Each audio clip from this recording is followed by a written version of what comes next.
The top 5 foods that are causing you inflammation. Here we go.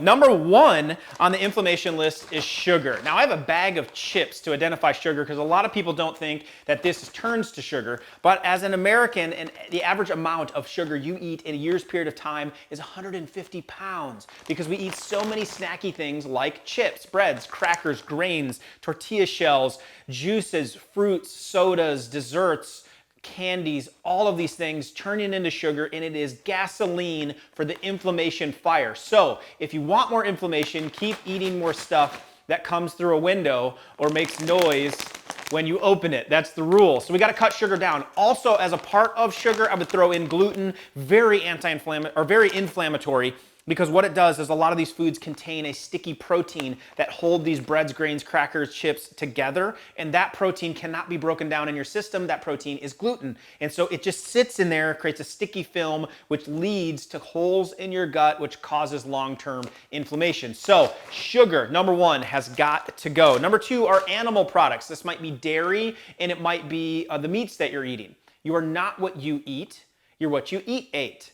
Meaning, whatever's done to the cow, fish, chicken, and it's done to you because you're at the top of the food chain. So if they have hormones in them, if there's genetically modified diets, if there's antibiotics, whatever that's done to the animal ends up in you. So the one main thing to switch over, if you're trying to save money on your grocery list to reduce inflammation and the toxic load on yourself and your family, change over the dairy and meat products that you eat. Meaning you need to try to find these natural and organic, and so they reduce the amount of pesticides, hormones. The one I'm holding is antibiotic-free, GMO-free, toxic pesticide-free, and hormone-free. That would be the source of one that you would want to get because these inflame the system. And dairy in general has an inflammatory response. If you're dealing with a lot of mucus, infections, immune systems beat down, or just inflamed, you probably want to avoid dairy completely, as it will tend to increase those types of symptoms in general, let alone all the toxins that come along with it.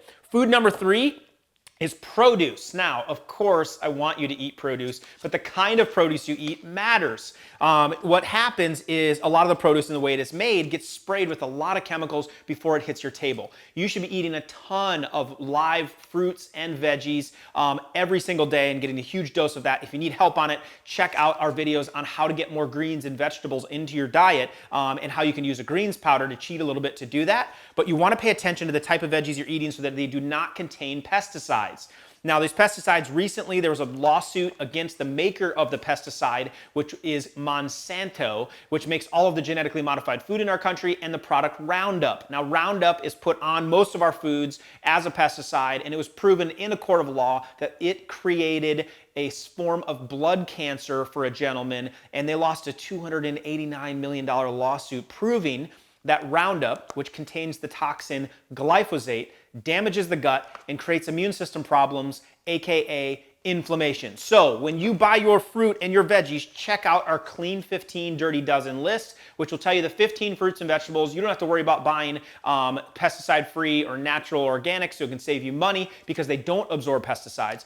But fruits like, number 1 on the list, strawberries absorb a lot of pesticides. The skin on these are so thin that they absorb all of that glyphosate and pesticides right in there. So it's 12 foods. You got to make sure that you're getting natural or organic to reduce the pesticides, which are going to reduce the inflammation. That's number 3. Number 4, nuts and food allergens and eggs. These can create a lot of issues in the system and create a lot of inflammation. So not everybody's going to be sensitive to these, but it's something to look out for if you're trying to reduce inflammation in the body.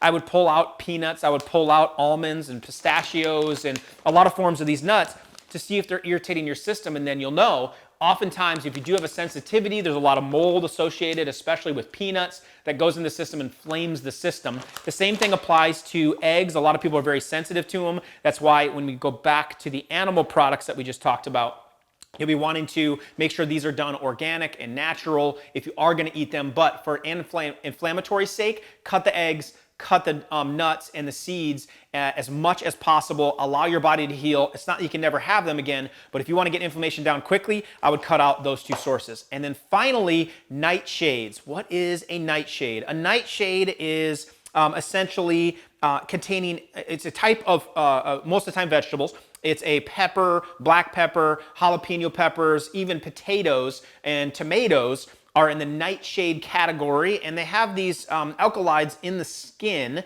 and they can irritate the system. Now, the research is a little bit iffy on it, but from just personal experience of dealing with people, when these types of foods are cut out, it does have an impact on the inflammation. It might not be specifically the chemical that is in the skin. It might be due to imbalances with calcium and vitamin K and vitamin D in the system and how your body produces that. The exact theory of how it's impacting the body is not exactly clear with the science, but it is very clear that when people do cut out peppers, black peppers, tomatoes, and white potatoes, there's definitely a difference in the inflammation, which is the whole goal of why you're watching this video. So check into that. That's a surprising one for some people, and it will cut down inflammation in the body. Tom Brady actually uses that approach to keep inflammation down, so he avoids all forms of nightshades to keep his body fresh and strong long term, because inflammation causes so many problems on the joints, on the body, on the organs. It's tied into up to 98% of all diseases. That's why we need to pay attention to it. Which brings me to a bonus, number 6,